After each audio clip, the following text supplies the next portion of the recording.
Welcome to Tales from the Trenches Tuesdays. Today, it is my honor to have Aimée Lindenberger with me. Here's a story of a fundraiser who was launching his very own web show. Each episode is very short due to edits, so it can really flow. Here's a story of a podcast guest star who was busy raising money of their own. They were each great in their own way, fundraising in its own. Till the one day when Jack asked a guest to join him, and they knew it was much more than a jest, that these guests must somehow form a resource. That's the way they all became the podcast guests. The podcast guests, the podcast guests. That's the way they became the podcast guests.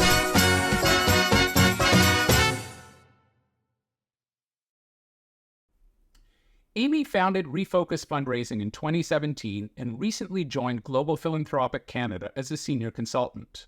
With over 20 years of marketing and communication experience and being one of the first in the world to earn a certificate in Philanthropic Psychology, she brings innovative approaches to charities across Canada, helping them engage supporters more deeply, especially in legacy giving, which is her passion. She's assisted many organizations in raising more money, including United Way BC, Plan International Canada, Heart and Stroke Foundation, WWF Canada, and the Salvation Army. Aimée is the author of How to Talk About Legacy Giving and regularly contributes to the sector as a speaker and teacher.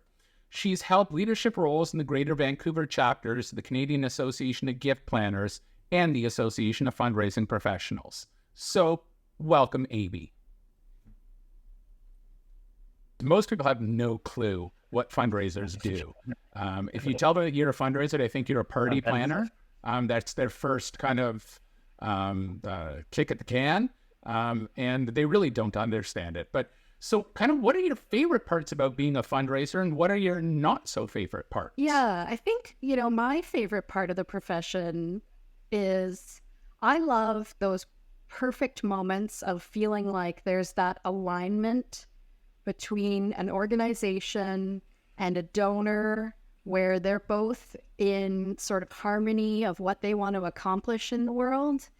And you sort of bring them together in a way where everyone's on the same page.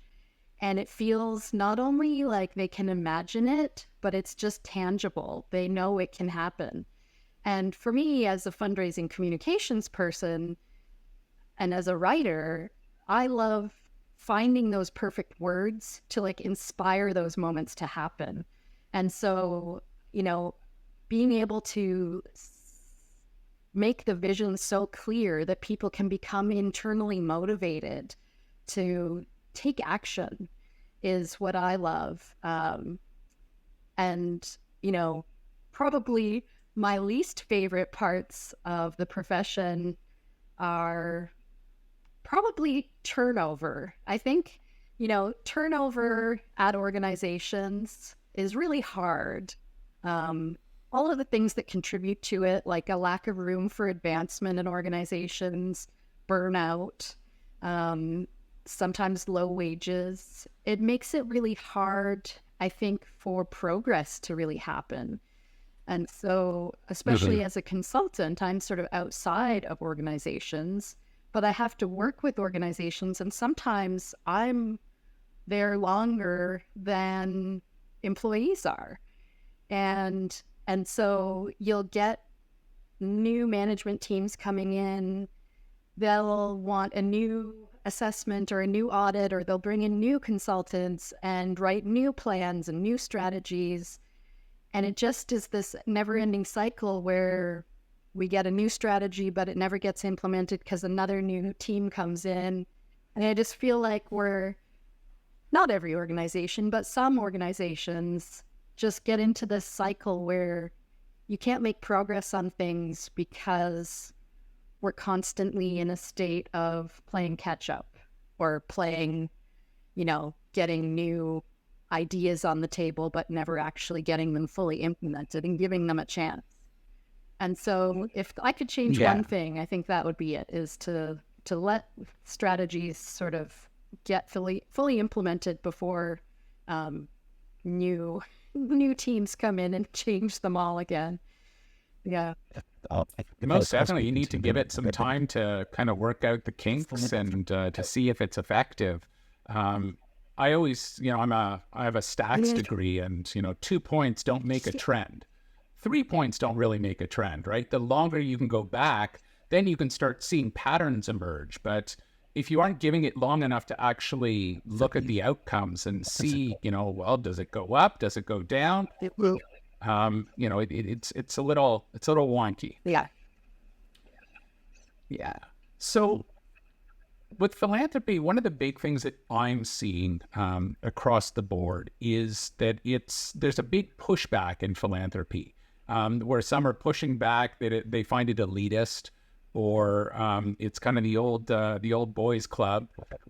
If you take a look at some of these organizations, when they post their new boards in the local paper, and they have those, the head and shoulder shots, it's all white. Or very, very much the majority of it is white. I think they've gotten better at the gender equality, but it's certainly not representative of Canada as a nation, or the people they serve. So how do you kind of see that working, as well as the fact that different cultures have different takes on death and dying and legacy, right? Some of them, it's verboten. You don't speak about it. There's no ifs, ands, or buts about it, where other ones fully embrace that whole kind of mortality. Yeah. I mean, it's interesting how, you talk about in legacy giving, so many of the traditional legacy donors are also white. That's who we have been traditionally speaking to. In fact, I won't name names, obviously, but I had one client who specifically went through the list of who we wanted to talk to and took off any non-Caucasian sounding names, which was shocking to me. But they said, it's a waste to mail to them. And I said, but how do we know? And so that's, a really old school mindset is, who are we engaging? And my idea is really we should be engaging everyone and learn from them, learn what sort of ideas they have about these things. But, some cultures absolutely have their own way of thinking about legacy. So, for instance, in South Asian community, often assets are held in the next generation. They're co-owned by the parent generation and the younger generation, the eldest of the younger generation. So when the parent generation passes away, it just transfers over automatically because it's co-owned already. And so those assets don't go to probate. They don't go into an estate. So, I think understanding those things is how we can start to have, expectations of what the conversations can be.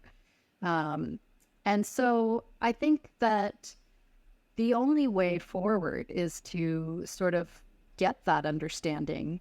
And the only way forward from there is to have boards that are representative and to have sort of committees that have that knowledge. And so I think you're absolutely right that when it is a white board or white sort of advisory committees in your legacy giving team, then you're not going to be learning these things, and you can't sort of be engaging the wider community of Canada then by excluding.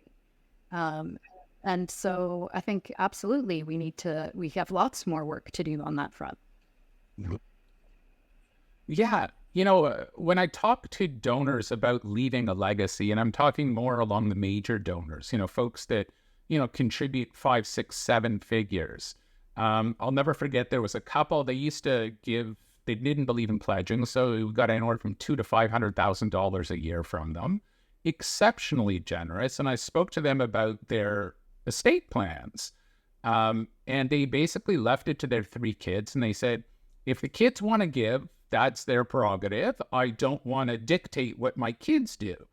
And I'm scratching my head saying, there's more than enough for absolutely everyone to walk away very happy.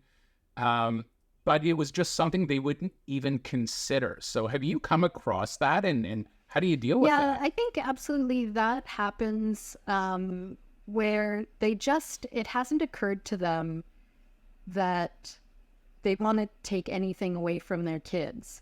And, sometimes people will frame it as, you think of having another child, and one child is charity.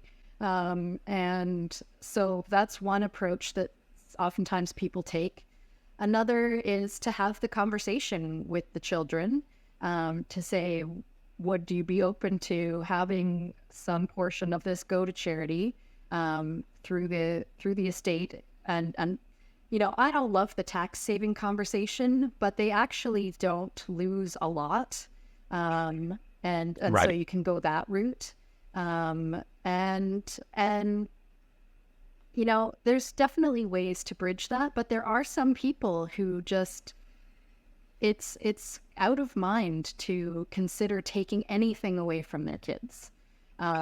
So that Right. is, I think there was an Environics poll where that was the barrier for, I think, something like 68% of people, was that they don't want to take anything away from their kids. And so that's the major barrier for a lot of people. Well, Aimée, this has been absolutely amazing. I'm so glad we had the opportunity to chat. Great. If folks wanted to get hold of you, how would they go about doing One of that? the easiest ways is to look for me on LinkedIn. I'm the only Aimée Lindenberger in the world, as far as I know. So Aimée, spelled as you see it on the screen, Aimée Lindenberger, on LinkedIn, or you can reach me at Aimée@refocusfundraising.com. And I'm happy to have people reach out anytime. I love to talk legacy giving or any questions anyone has. Well, thank you so much. It was an absolute Thank pleasure. you so much. It's been great.